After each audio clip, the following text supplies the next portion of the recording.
Today we're going to talk a little bit about children's stage makeup. So Tasia has been nice enough to join us, and we're going to go step by step. So the most important thing as we start is to make sure that the hair is pulled fully out of their face. We're going to first put on a natural shade of foundation. Your foundation is going to be 1 to 2 shades darker than your natural skin tone, and this is so that the stage lights don't wash out your face. So this is a liquid foundation, and we're actually going to apply it with a makeup sponge. So we're going to put just a little bit on our makeup sponge, and we're going to start on her cheeks. And you want to make sure that you really emphasize and cover well the places of the face where the sun hits. So really across the nose and across the cheekbones.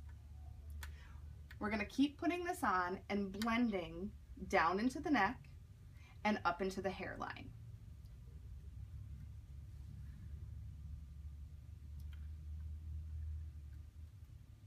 Make sure that you are getting a nice base on their eyelids, and that's going to be really important when it comes to putting on eyeshadow, so that too has a nice base.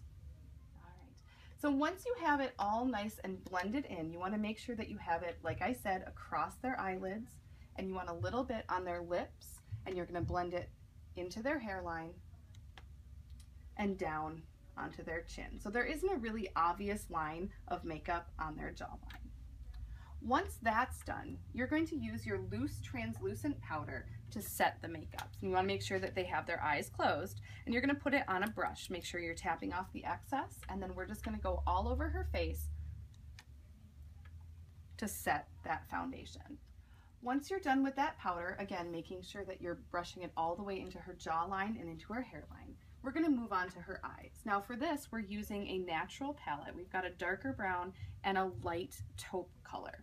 We're initially going to start with the taupe color, and you can either use the applicator that comes with the eyeshadow, or you can use a separate brush. Now with this applicator, you're going to put the taupe color underneath their brow bone, and then right across the lid of their eye. So this serves as a highlight, and so we want to really emphasize the difference between the crease of their eye and their eyebrow, their eyelashes, and the crease. Dip your brush or the applicator in the darker brown color, and you're going to tap off the excess. Now with the eyes shut, you're going to start to make a sweeping motion, starting just inside the corner and following the line of the crease. So it's going to have a little bit of an arc. Keep going into that dark brown and tapping off the excess, and we're going to try to really emphasize that crease. Now the real trick is to make sure at the end of the brown, you want to start to follow the line of the eyebrow instead of following the line of the eye socket. So with their eye closed, we should have 3 parallel lines. Okay. Once you have that line defined with the brown, you can go back in and make it a little bit darker. Now what we're trying to do here is make sure that when their eyes are open on stage, we can see the depth in their eyelids. You're going to go down into the corner ever so slightly. So again, you're following the line of the eye.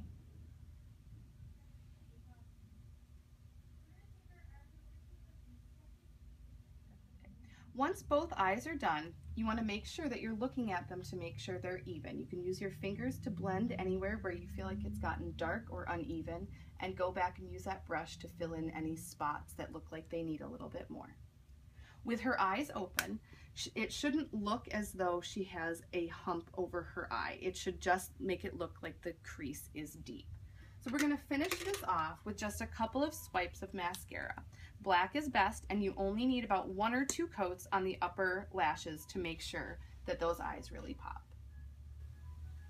Once you have a couple of coats of mascara on each eye, it's time to move on to the cheeks. Now for our blush, we're going to use a bright pink matte blush, and we're really going to use it to emphasize the apples of the cheek. So using a blush brush, you're going to dip into the brush like the eyeshadow and tap off the excess.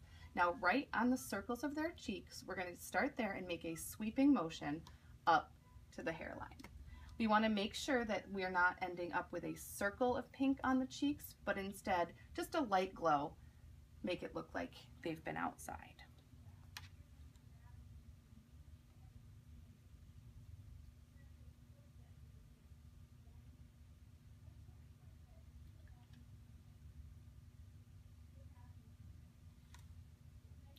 Again, making sure that both cheeks are even and that the blush is not coming too close to their nose or mouth.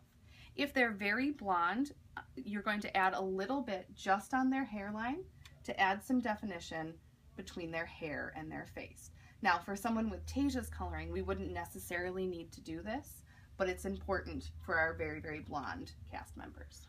Once we're finished with the blush, your job is done. But we're going to do the last step so you can see what it looks like when it's complete. When you send us your Ziploc bag, it will contain a bright red lipstick.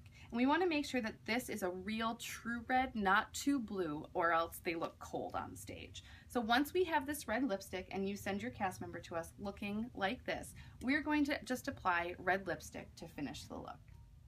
And there you have it, a quick lesson in how to do children's stage makeup.